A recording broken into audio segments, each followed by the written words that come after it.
Hello, everybody. My name is Jonathan Schofield, but my friends call me Scofie. And if you have stumbled across this episode of Scofie Sessions today, you are in for a real treat. If this is your first time here, Scofie Sessions is my shameless excuse to hang out with friends of mine, peers in the industry, subject matter experts, and folks that I just find darn fascinating. And today's special guest is no exception. Chris Bradley, I'm going to give you a moment to introduce yourself here shortly. But Chris Bradley, founder of Bradley Partner, and an individual that was recently connected to me through a mutual friend. And we had a really great conversation several weeks ago. And today's topic is of special interest to anyone who finds themselves wearing the hat of an entrepreneur, a business owner, or even a business leader who finds themselves kind of owning their component of the organization, who maybe is dealing with a lot of, pressure and trying to balance everything and keeping focus on their purpose and whatnot. So if any of that describes you, this is your place and these are your people. Bonus points if you're in the IT services industry, managed service provider, vendor in the channel, but not necessarily, because the things that Chris and I are going to be talking about today, I believe, are fairly universally applicable to anyone who has to deal with facing the grind, so to speak. So looking forward to this chat today. Chris, so glad to have you here. Take a second to introduce yourself to our viewers. Cool. Nice to meet everybody. My name's Chris Bradley, the owner of a company called Bradley Partner. We're a technology brokerage and advising firm. Been in the industry for about 11 years, but also help out with life coaching. I'm on the board for Penn State, on the board for Habitat Humanity, and just kind of like helping people get ahead and hearing different viewpoints and providing strategy on different go-to-markets. I don't know everything, but I try to help in any situations that I've been in to share that knowledge. Thank you so much for sharing that. A little bit of your background and some context for why you're here today, Chris. I remember the first time I met you, I was on a Zoom call, and there was a gentleman who had joined us, and I'm not going to remember their name. I believe an intern of yours at the time. And you and I spoke. I can't remember if it was before or after I'd met this individual, but shared a little context about how you'd been bringing this person alongside you. You're trying to invest into them. And the fact that you find yourself as a mentor and as a person who loves to help, that really stood out to me and led to kind of the seed being planted for what we'd be talking today about. Before we jump into our topic, though, if you are watching live on LinkedIn or YouTube, do me a favor, say hi in the comments. Would love to shout you out. And if you're watching this recording back later, also don't be shy. We'd love to, hear that this content meant something to you. Additionally, you have subject matter experts at your disposal right now. So if there is something you hear, either you disagree with, or you find encouraging, or maybe you don't have a satisfactory answer, don't be shy. Jump in the chat and let us know how we can help. We'll drag your comment on screen, and we'd love to discuss it if it's relevant and makes sense. So, Chris, so where did this desire to help come from? And give us kind of like in your day-to-day right now, some examples of how that's kind of a part of your life. So it's kind of twofold. So I came into the industry about 10, 11 years ago, and had worked for obviously a big organization like Comcast Business. I live in Philadelphia. I tried the 6 months within the corporate grind, and I was like, yeah, I am not made out for this. Was super lost because that was kind of the what I had as my box of, yeah, everything's going to be this. Obviously didn't plan out to be that. Was coaching football for our local team called Garnet Valley, and then got linked in with a guy who was the CEO of a small business and more or less had brought me aboard and said, hey, you're not going to make a ton of money, doing this to start, but eventually it will grow into something from a knowledge standpoint that you will learn how to run and operate a company. At first, I'm like, you're crazy. And I stuck with him for 6.5 years. His name was Chad Parnas, a company called Fortel Help. And he literally said to me, you have no quota. Your job is to learn, fail, and network. And I think one of the cool things along that journey, Jonathan, was I met with another owner of a very large managed service provider called Weidenhammer Systems out of Reading. They're a national organization. I had an opportunity to spend 2 hours with the owner, John Weidenhammer. And I had asked him, like, all your employees here love working here. How do you retain your employees? What is your human capital plan? And his whole thing went back to developing partnerships with the local community colleges, wherever we were setting up offices or shops, because not only are we going to teach them and mentor them, but we're going to support, their families as well. And I just really took that to heart. And if you look around, at least on the East Coast, in the technology industry, we have major age gap dispersions of 10, 20, 30 years, where the older generations of the 55, the 60, the 65-year-old guys are all retiring and selling their companies for millions of dollars. And we're looking at, okay, what is the human capital plan for the next generation in infrastructure, cybersecurity, cloud? And that goes on the vendor side, the IT side, the structured cabling industry, and it kind of do something about it by allowing an internship type program, either it be paid or unpaid, but the next generation is willing to learn. I couldn't agree with you more. I've been preaching this for some time so I've got a nationwide network of IT service providers. They're all at various stages in their entrepreneurial journey. Some of them are pretty mature. Some of them are earlier on in their adventure. But all of them are faced with similar human capital challenges, if you will. And I've advocated for all of them to get very involved in their local communities, collaborate with your local universities and colleges and whatnot, and swing the door wide open for that next generation. But I think it's really interesting that you noticed that the John Weidenhammer and his team that, and I don't know John myself. I do believe I've heard of his MSP before. But that says something. If you can see that is demonstrated and lived out in an organization's culture, that, man, you clearly place a high priority on the experience that your people have, and you're investing in them. And I would go out on a limb and imagine that goes everything from how you find them to how you interface with them and the recruitment process, and then how you invest in them and set them up for career success later on. I love all of what I'm hearing you say, Chris.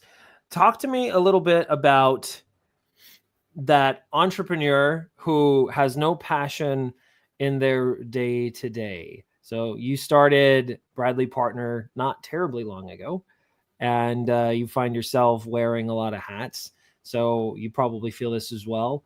I know with a lot of the IT providers that I work with in my world and small business owners, that passion and drive can kind of ebb and flow. So what would you say to that? I think it's kind of twofold. So like one of the things that I started doing was, from a personal standpoint, waking up at 6 a.m. Eastern, and I walk 2 miles every morning. That's time to myself to learn about technology industry news going on, or music, or kind of like think about my day and plan it out. And I think on Sundays is like my kind of to-do list that aligns with my CRM of like task lists. And was just listening to a podcast about Kevin O'Leary talking about working for Steve Jobs, and him talking about Steve was very focused on eliminating as much of the noise and focusing on the task at hand, and operating at an 80% efficiency on executing on, at least in one day, focus on 3 things and get those done. And, like Elon Musk, he had put at like a 99% efficiency at the way that he works and operates. And that's kind of how I was mentored and even coached in doing all the small things right, of the meeting minutes, the action items, and creating this list of a to-do. And that's both internal, that's external, and people should be able to access you through your text messages, your email, your LinkedIn. And people are like, you're the most busiest guy in the world. You got 150 projects running right now, and you're taking the time to text me back. And I said, everybody's important. So if you can get that up, and then mentoring, I guess, the next employees of like keeping that par or pace, but I think it's personal too, as little adjustments that I've done along the way. So what I'm hearing is creating space for yourself to prepare. And you have a personal system you built where on Sundays you're kind of outlining what you hope to achieve in the coming week. And then every morning you're doing, you said 2 miles, right? Yep. 2 mile walk. Just walking. Just walking. Treadmill out in your community. Where are you walking? I live in a small community, and I walk around, see the same people. And it's funny because you see all the 5 a.m., the 6 a.m. people. Right. It's all the same people. This, like, your most successful people in the neighborhood. There's probably about 1,000 people that live in here, but like your A players, they're all out there, like walking around, either walking the dog, or one woman has like a full weighted vest on. God bless her. It can get pretty hot out, but she's trucking along every morning. She's getting it. Yeah. So you're creating space on the front end of your week, and then daily you're creating space for yourself. I also love incorporating a physical activity with that, because the endorphins start firing, oxygen's flooding the bloodstream. And by the time you're ready to sit down and be productive, it's not like you're going from dreamland to I've got 5 minutes before my first meeting. That's a real hard shift to make. And then any good intentions you had on Sunday are out the window if you've not created that space for yourself on the daily. So I love that. And then instilling that in your employees as well. So that to me sounds like a system. That to me sounds like a process that you're preaching. And what would you go ahead? Yeah, to complement that, just on Mondays, like Monday mornings is when I send out the emails to set up meetings for people that are coffees, lunches, dinners that are weeks ahead, so that like my September, my October are fully booked. So it's Mondays are my day of like sending out emails that like that, I guess, hunting, whatever you want to call it, but like relationship developing is my Mondays. And then we'll lead into, okay, here's my task list, and just go down like, semi-automatic, just go right through it. So I love it. Hey, so if you're hanging out with us today, I'd be curious, do you have a system similar to Chris? Or what do you do that's a little different? How have you created space for yourself to prioritize the tasks and goals that you want to achieve on a daily basis? While people are furiously typing in the chat, if somebody does, great.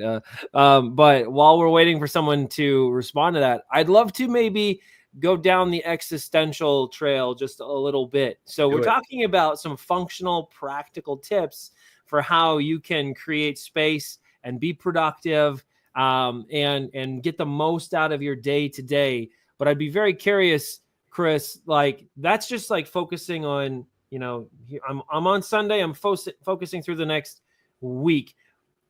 Do you have a similar system for like the overarching goals for Chris? Like how does Chris know in a year he's been successful? In 5 years he's been successful? Things he's wanted to do. So I have 3 books. I have a future book, I have a current book, and then I have a past book. Your past book's your reflection book that, whenever you want to write it could be daily, it could be weekly, but it's just kind of a reflection point of like what worked, what didn't work. Your current day-to-day book is the notes associated with the particular meetings you're in, who the people were in the meetings, what you talked about, what the action, like you have your weekly reflection on that book. And then you have the most important piece, to your point, Jonathan, is the future book. Everybody plans for a year. No. It's quarterly, 90 days. We're going to lay out not only professional goals, we have personal goals, we have board goals, we have community goals. And within here, some of them are realistic and attainable. Some are a little bit far-fetched, but it hits on all of the avenues of marketing, process automation, sales, events. So I try to do that in multiple capacities of focusing not only on the business internally, but how do we focus on it externally?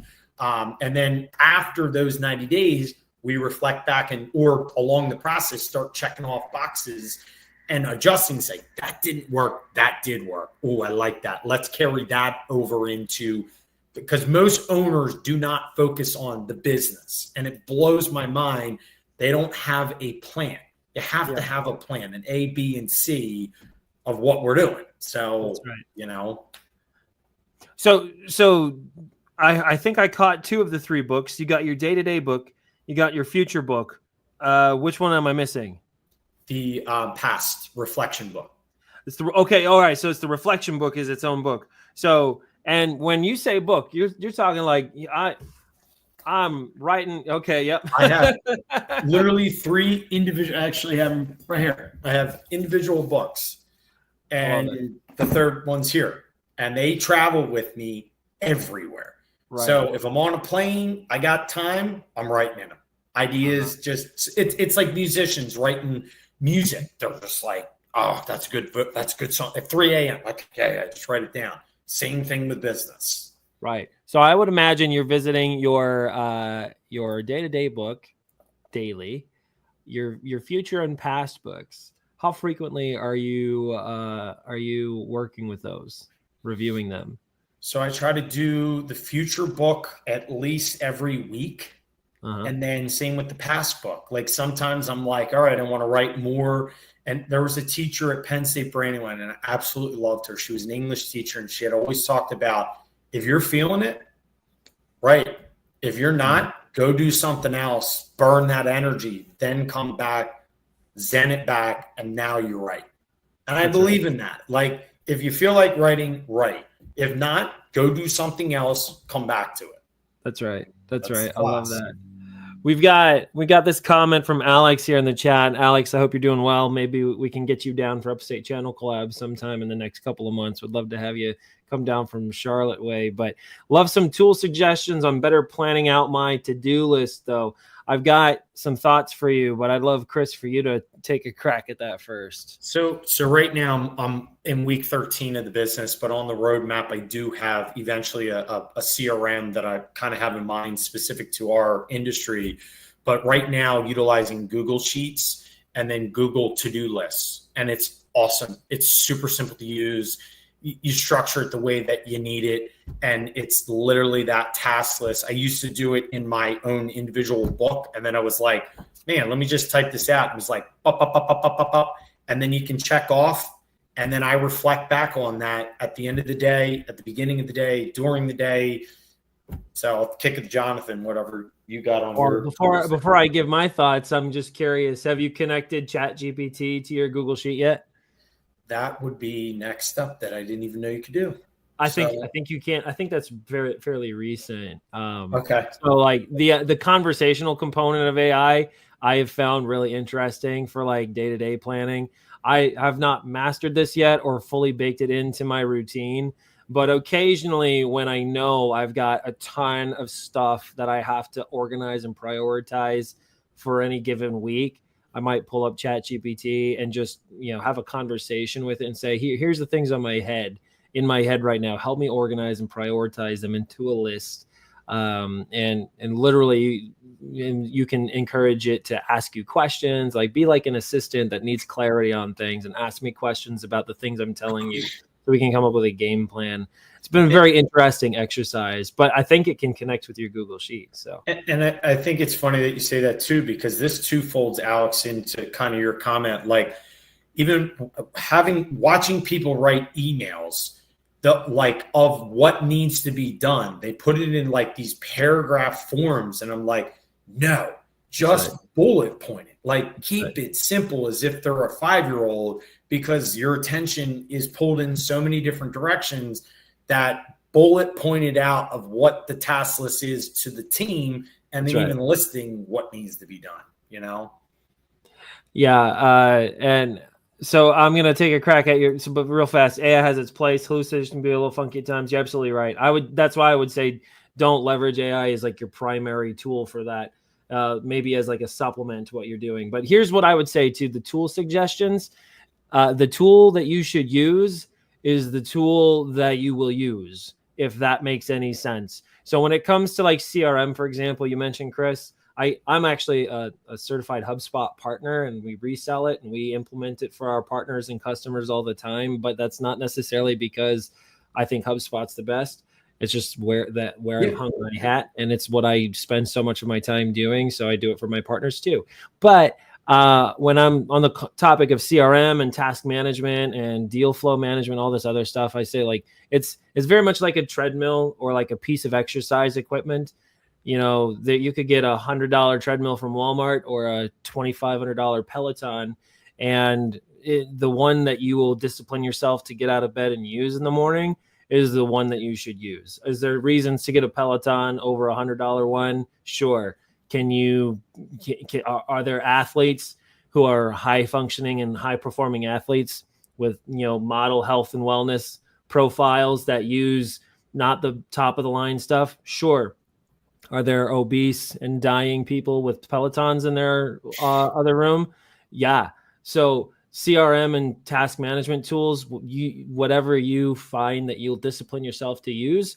And if that's just a notebook or a Google Sheet or whatever, the one that you'll use. The one where it gets a little tricky is when you seek to deploy those types of processes that work for you as a person across an organization. So if you are a business owner, business leader, and you're trying to set a standard by which task management is done across your organization, it's really difficult if you're going to require people or encourage that this is the model. And so that's where, sophistication and automation around the tools that you use is much more important. But for some of us solopreneurs and small business owners that really just like this quarter, we need something that we can hold ourselves accountable to, that we know will get done. The tool isn't really the issue 9 times out of 10. It's your commitment to the executing on the process and disciplining yourself to do so. So those would be my words to share with you. And I think the other side too, Jonathan, being through an acquisition of a company, like what PE firms also look for is obviously having something of a CRM in place that is clean cut when they analyze the business and look at the multiplier or EBITDA worth of the company. If you don't have something in place, you're going to be a lower evaluation of the company than a higher one. And like when we went through it, we were using the ERP of everything, Excel. And we were providing Excel spreadsheet. It was a little bit of lower EBITDA or multiplier. So like I always tell businesses, like you get it, they reach a point where it's time to invest and level up into something in standardization of software systems and processes. And, it gets to that place at some point. So we are running out of time. We got about 5 to 10 minutes left before we're going to end the stream here. So first of all, if you're still hanging out with us and you want to pick Chris's brain or mine, you have our attention. I'd be curious, Chris, to hear from you how some of these choices you've made, these systems and processes, have impacted, how you feel about your day to day. I love it. There's no roadmap in entrepreneurship. You create your own. And for some, it's a lot more difficult than others. And I think the biggest thing you have to learn is that entrepreneurship is not that you are lonely or on an island, is to develop relationships with other like-minded people to pick their brains on their strategies. I call them frenemies. Yes, we're technically enemies, I guess, but not really. At the end of the day, we are small businesses trying to succeed.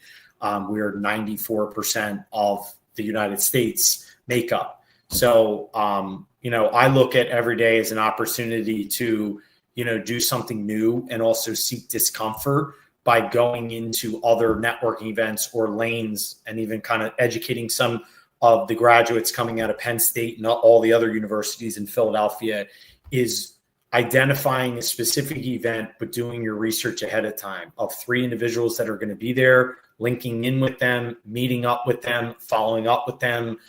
I was at an event, met the COO of a massive engineering firm, and she wants to know how to get on a board. We're going to go grab coffee to talk about that. That is particular interest, and we'll learn about her business, learn about me, vice versa. But it's just like thinking about how do you create something out of nothing, and just don't let the flame burn out.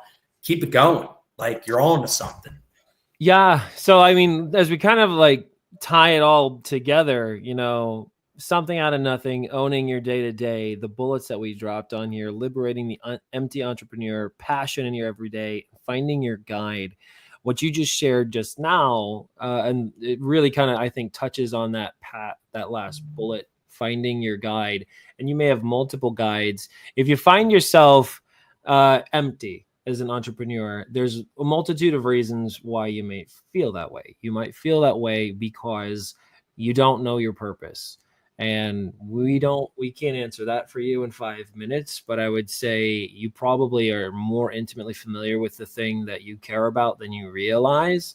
And whatever that thing is, that's your purpose. And if that does not saturate everything that you do, then no wonder you're empty. So that's an encouragement for you to spend some time self-reflecting. But other reasons that you could feel empty, you might know your purpose. And I think most people, if they're honest with themselves, actually do. But you may feel incapacitated in your ability to achieve that purpose because your day-to-day is absolute chaos, because you have no process in place by which you hold yourself accountable to working towards the fulfillment of that purpose. And what Chris has shared with us today, some highly practical, tangible things that anyone can go and implement tomorrow. And so I'm really grateful for that, Chris. And then the final bullet, finding your guide. If you do feel empty, go and pour yourself into those around you, and you're going to find yourself surprisingly full. There's people that need your help and your guidance and your expertise.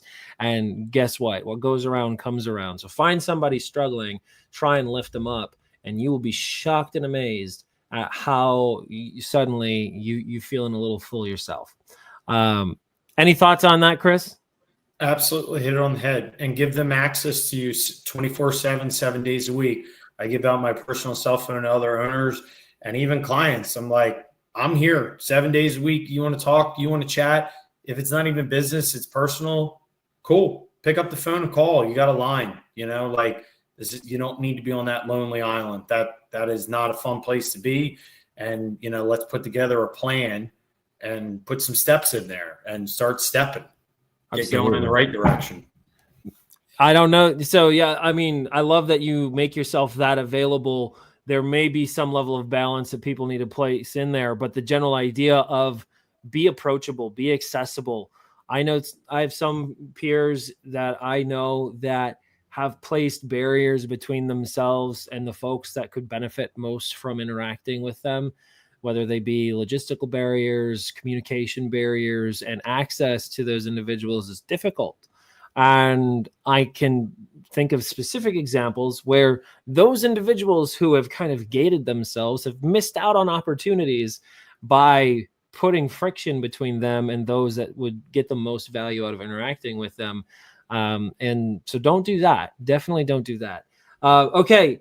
This has been amazing. I'm really grateful for the time, Chris. As we wrap up, I would love for you to give just like a quick elevator pitch on Bradley Partner. And if folks wanted to get a hold of you, what's the best way for them to connect with you?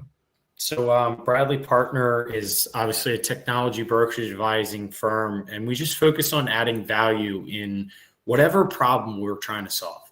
Business is founded on solving problems, and that can be present within technology, in many multiple facets between infrastructure, internet, software, cybersecurity, business drivers, whatever. And we have a whole team We start with current, ideal, and future state, and really bucketize those projects and see what makes sense. And then we have 330 vendors that we work with, and play like eHarmony to make sure that the match is right in an RFI, RFP. My email is cbradley@bradleypartner.com. You can ping me on LinkedIn, super active on there, but or our website. So greatly appreciate you having me on, Jonathan, and the viewers on. Fantastic. Yes. Once again, glad to have you. And if you need to get a hold of Chris, I highly recommend you reach out. We're going to wrap up the stream. So if you're watching this recording back in the future, or if you were here with us today, we appreciate you. Stay tuned for the next one, and we'll catch you all next time.